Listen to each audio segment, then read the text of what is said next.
You know, I've often said life is managed, it's not cured. And that goes for every part of life, including your family dynamics. And it's astounding to me sometimes how people can get themselves into situations where they don't intend ever to be in a dysfunctional circumstance, but it just begins to pile up.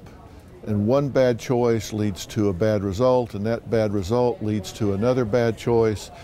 And before you know it, you've just got this whole tidal wave of dysfunction. And when you have children involved, then they get caught in the crossfire of all of that. My husband's behavior is completely destroying our family.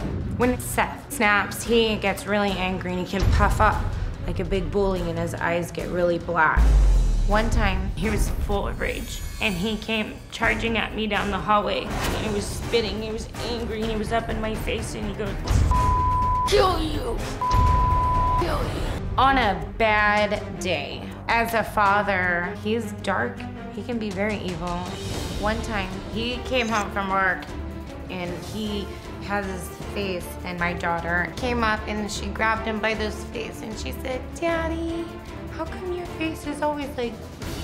And he looked at her and he said, "Because I'm miserable, little girl. Learn how to spell it, because Daddy's miserable."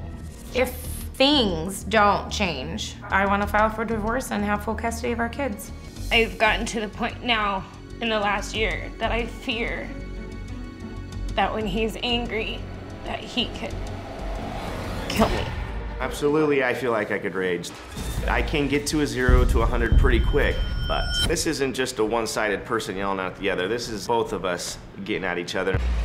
Jen likes to be in control. There's no ifs, ands, and buts. If she wants to do something in the household, she's doing it. She's hurtful in many different ways. Jen will call me a fat ass, a horrible dad. Jen calls me a narcissistic pig. The frustration now is just being pent up, and I keep on putting the cap on it. I keep on filling that bottle up until there's a certain point, and then I do become the Tasmanian devil. And I don't really have a solution. I'm absolutely trapped.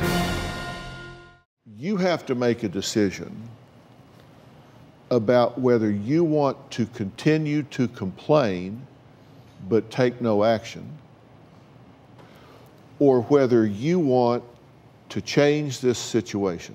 And you guys are so busy blaming each other that you have no time left to sit back and say, what can I do to change and resolve, fix, and advance this situation?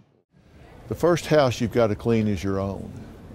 You got to step back and say, look, this whole thing just seems like just a frenzy, just like the Keystone Cops here. But the only person you control is you. So you got to stop and say, what can I do to stop contributing to the chaos? What can I do to start being part of the solution instead of part of the problem? So whatever's going on in your family, instead of blaming other people, finding fault with other people, ask yourself what you can do to start contributing to a solution, what you can do to start contributing to finding a path out of that maze. And you'll be surprised, because I believe in the principle of reciprocity. We get what we give. One log won't burn, so if all of a sudden you stop arguing, you start yelling, you stop fighting, then maybe they don't have anybody to yell, argue, and fight with. And you trigger an era of peace. Don't worry about them, worry about you. Do what you can to change the situation.